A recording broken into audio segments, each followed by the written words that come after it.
मंगलम भगवान विष्णु मंगलम गरुड़ध्वजः मंगलम पुंडरीकाक्षो मंगलाय तनो हरिः। अब मैं बैकग्राउंड की बात करूं या अश्विनी जी की बात करूं, शैलेंद्र पांडे जी की बात करूं या ओझा जी की बात करूं या आप सभी की बात करूं, वो तो आपने सारी बातें सुनी है, देखी हैं। आप लोगों ने कभी ऐसा नोटिस किया है कि सब हैं पामिस्ट्री कर रहे हैं, आप कुंडली देख रहे हैं, किसी फंक्शन में गए हैं, शुभ या अशुभ, वो कुछ चीज़ें रिपीट हो जाती हैं। कुंडली अगर आप देखते हैं, कई बार आपको 2, 4, 6 कुंडलियाँ आपको दिखी, वो ऑलमोस्ट राहु की महादशा अंतरदशा प्रत्यंतरदशा कहीं आ रही है। हाथ देखते हैं तो कोई पॉजिटिव या नेगेटिव सिग्नल अक्सर दिख जाते हैं। या ग्रहों के बारे में भी अगर शादी की कोई बात आती है, पॉजिटिव या नेगेटिव, उसी का सिलसिला चल पड़ता है। कभी ऐसा हमने ध्यान देने की कोशिश की, ऐसा क्यों होता है? ये जो डिवाइन पावर है, दिव्य शक्तियां हैं, ये आपको परफेक्ट बनाने के लिए, परफेक्शन की ओर गाइड करने के लिए आपको देती हैं। आपने पहले वाले में कितना एक्यूरेसी किया, अगर आपने बहुत सही किया तो आगे उसी को आपको रिअफर्म रिकन्फर्म करने के लिए विंडिकेशन मिलता है। आपने कहीं गलती की, कहीं कमी रह गई, उसको सुधार करने के लिए वो गाइडेंस की आपको अलर्ट करते हैं। यह मैं इसलिए कहता हूं, जब आज मैं अभी मेट्रो से आ रहा था, कीर्ति नगर में जब मैंने मेट्रो चेंज की, देखिए मैं कहानी नहीं बता रहा, ज्योतिष की बात है। कीर्ति नगर मेट्रो चेंज की, मेरे साथ में एक युवा साथी और आया। सीढ़ी से उतरते हुए उसका बैग मेरे कोने से टच हो गया, मैंने ध्यान नहीं दिया। उसने कहा sorry sir, sorry, extremely sorry. 3-4 word repeat किए तो मैंने कहा, देखा मैं बिल्कुल क्वाइट यंग है, अराउंड 30, मैंने कोई बात नहीं बेटे, गॉड ब्लेस यू।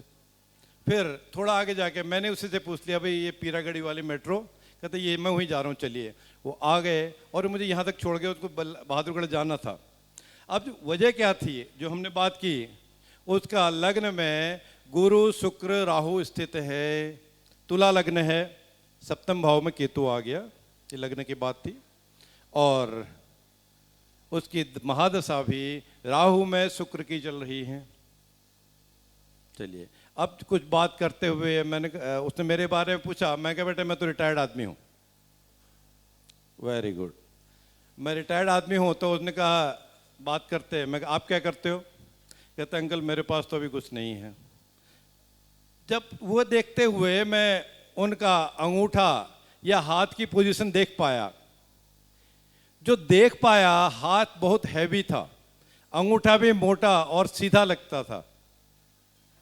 मेरे मुंह से अचानक निकल पाया, तब तक कुंडली नहीं मैंने देखी थी, निकल गया या मैंने कह दिया या जो मैं पढ़ पाया सामुद्रिक शास्त्र की भाषा, कि आप तो कहीं पुलिस में, आर्म फोर्सेस में ट्राई नहीं किया आपने, या सिविल सर्विसेज अलाइड ट्राई नहीं किया? कहते अंकल इस बार मेरा लास्ट अटेम्प्ट है, इस बार हो जाए तो हो जाए। चलिए, एक बात थी। तो फिर कुछ बात करते हुए तब मैंने तुरंत ये घड़ी देखी, 14:02 हुआ था। आप लोग शायद जानते हो इस प्रथा को कि नहीं, ये प्रश्न शास्त्र का भी एक जो ओरिजिनली हमारे पराशर पद्धति है प्रश्न ज्योतिष की, उसके अलावा घड़ी से भी हम प्रिडिक्शन करते हैं। तब मैं उस समय देखता था 3-11 का संबंध था। 3-11 का संबंध जब बनता है, आप चाहेंगे तो मैं बात बता भी दूंगा अभी भी या बाद में कभी भी, तो 3-11 का संबंध का अगर जो क्वेश्चन है, जो भ्रम है, जो पूछा जाए, उसका आंसर पॉजिटिव है।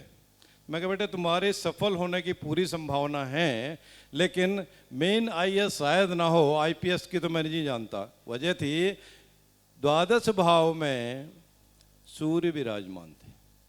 द्वादश भाव के सूर्य भले ही उच्च के हों, नीच के हों, स्वराशि के हों, मूल त्रिकोण हों या मित्र राशि में हों, वो किसी भी सफलता की शिखर पर नहीं पहुंचने देते। वो भले ही आईआरएस बन जाए और कोई एलाइड सर्विसेज आ जाए, पर मेन आईएएस आने की संभावना में व्यवधान है। तुरंत उसने कहा अंकल मेरा तो दारा कारक है सूर्य। अरे मैं कहा तुमने ज्योतिष कब से पढ़ रहे हो? क्योंकि दारा कारक आप कहने का मतलब आपने पराशरी पद्धति की बहुत चीजों को अध्ययन किया है। ये जेमिनी में पढ़ाया जाता है, आत्म कारक से दारा कारक तक। मैक्सिमम डिग्रीज के जो ग्रह हैं वो जेमिनी में के अनुसार वो आत्मकारक हैं, मिनिमम डिग्रीज के जो हैं दारा कारक हैं। दारा कारक मीन्स उनसे हम बहुत चीज प्राप्त करने की उम्मीद नहीं कर सकते। और आत्मकारक भले ही त्रिक भावों के स्वामी हो, 6 8 12 के स्वामी हो, आत्मकारका के लिए जेमिनी ऋषि कहते हैं कि उससे आपको बहुत कुछ मिलने की उम्मीद है, रास्ता तो दिखाई देंगे। क्यों? उनके पास मैक्सिमम डिग्री के ग्रह हैं, आपको उनके पास लाइफ लॉन्ग एक्सपीरियंस है। बूढ़ा आदमी काम का हो या ना हो, उससे अगर आप पूछ लेते हो ना कि घर में कोई भी हो, ये काम करने की सोच रहे थे, कर लिया जाए, कैसा रहेगा? अगर उनके मुंह से सिर हिल गया, ठीक है कह दिया, चलो कर लो कह दिया, हाथ दिखा दिया, आपको आशीर्वाद दे दिया, तो उसमें सफलता मिलती ही है। तो ये कोरिलेटिविटी दिखती है। फिर उसके बाद से हम वहाँ से बात करते हुए कुछ और बात करते आए, तो सारी बातें अब उसने कह दिया लास्ट में उतरते हुए, अंकल मेरी शादी क्या होगा? मैंने कहा बेटे, अगर तुम्हारी किसी रिजिड लड़की से बात हो चुकी है, टूट चुकी है, रिलेशन हो चुके हैं, तो बात ठीक है, नहीं तो थोड़ा सावधानी की जरूरत है। क्योंकि नवम भाव में मंगल भी थे, नीचाभिलाषी थे, 28 डिग्री के मंगल है, अगला कर्क में जाने वाले थे दसम भाव में, वह भी एक इंडिकेट कर रहा था मेन IAS निकलने में थोड़ी डाउट है। नीच के मंगल चले जाए, नीचाभिलाषी है ना वहाँ पर। और चतुर्थ दृष्टि द्वादश भाव में जाती, जहाँ ऑलरेडी सूर्य बुध के साथ हैं। हाँ, सूर्य का प्रभाव थोड़ा सा नेगेटिव होना, थोड़ा सा बेटर होना या इंप्रूव होना इसलिए भी था क्योंकि स्वराशि के बुध भी द्वादश भाव में थे। एक तो बात ये थी। अब जैसे राजेश जी ने जो बात की कि राहु का, यस, मैं आपको एक बात सही कहूँ, पराशर ऋषि ने तो बहुत सारे सूक्त बताए हैं। आज के इस कलयुग में कुछ भी करने में, देने में सबसे सक्षम राहु महाराज है। क्योंकि ये कलयुग है ना, ये जो दूरभाष का संयंत्र है, इसको हम कहीं नहीं छोड़ते। हम कहीं बाहर से आए हैं तो नियम तो है कि हम अपने हाथ मुंह पैर धो लें, वस्त्रों को चेंज कर लें, तब भोजन करें। कहीं रख दिया, हाथ धो लें और कपड़े चेंज कर लें जरूरत हो। पर इसको कहीं भी हम शमशान भी ले जाते हैं, टॉयलेट भी ले जाते हैं, वाशरूम में, इसको कोई धोता नहीं है।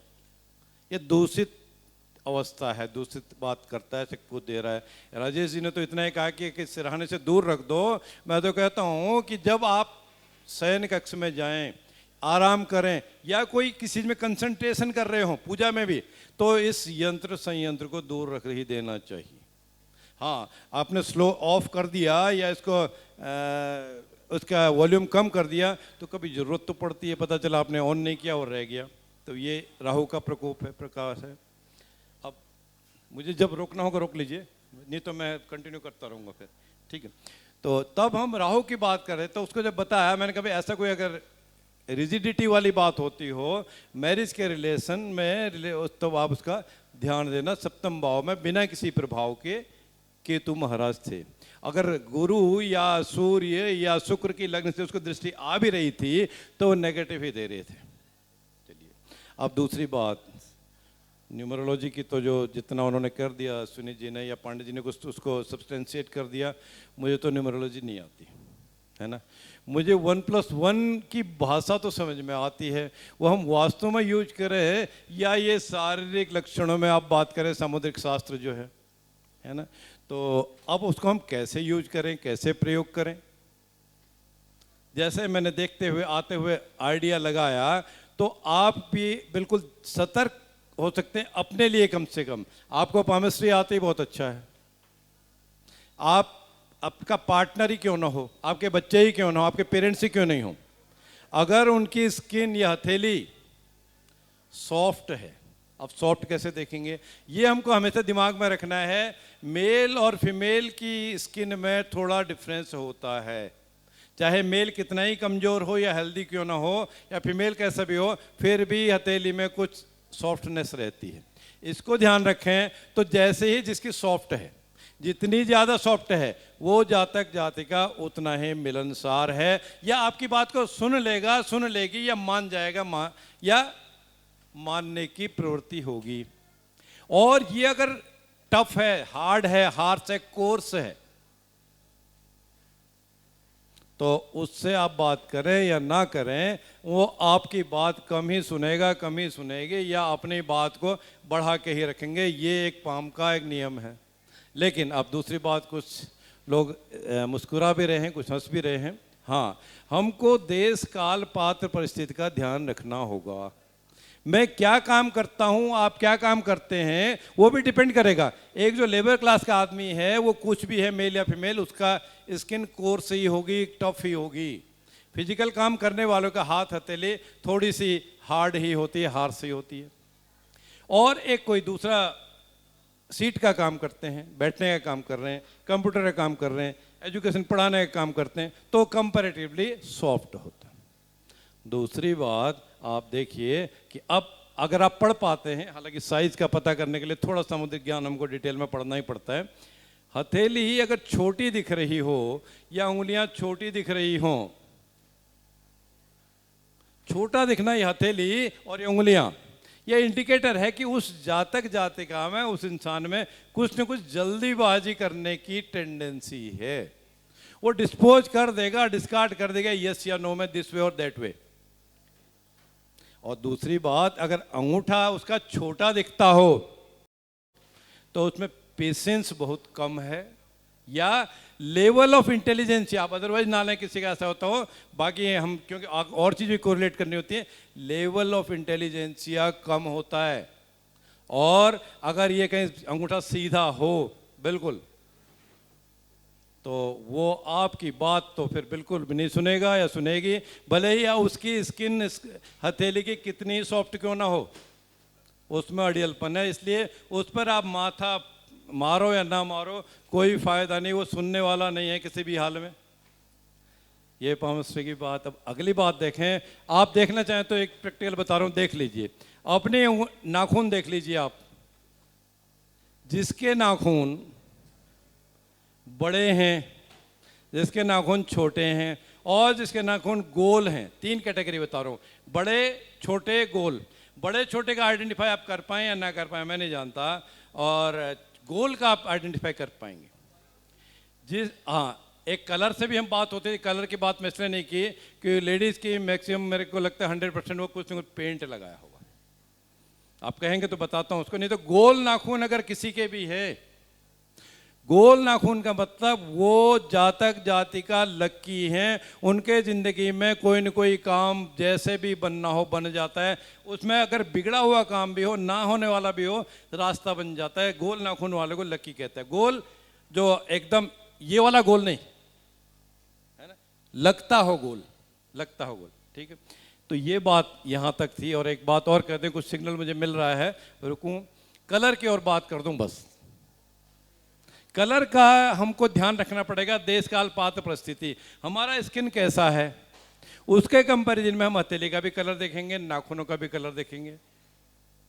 अब हथेली का कलर या नाखूनों का कलर अगर पिंक कलर है, जो अक्सर नेल पेंट में भी सबसे बढ़िया माना जाता है, उसको बेस्ट माना जाता है, खुशहाल है वो। और यही अगर पीला कलर आ रहा है, पीला कलर मुझे लगता है सारे मित्र जानते हैं। हथेली, नाखून या आंखों में पीले कलर का क्या इंडिकेशन है? उसको पेट की दिक्कत है, जॉइंटिस का सिम्टम है, बीमारी हो रही है, उसको ध्यान रखना है। वैसे गुरु का कलर बहुत अच्छा माना जाता है, मुझे बड़ा प्रिय है, पर नाखूनों में, आंखों में और हथेली में पीला कलर में कम है। सफेद रंग हो रहा हो, कितना ही हेल्दी वेल्दी क्यों ना हो, आप चेक करा लीजिए, हीमोग्लोबिन लेवल कम है, रक्त की कमी है।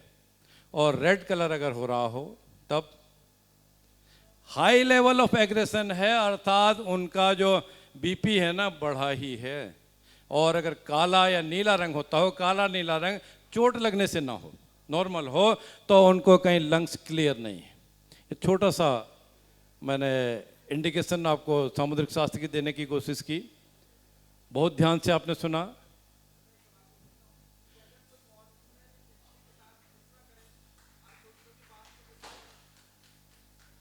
रिपीट करो, खड़े होके कर लो।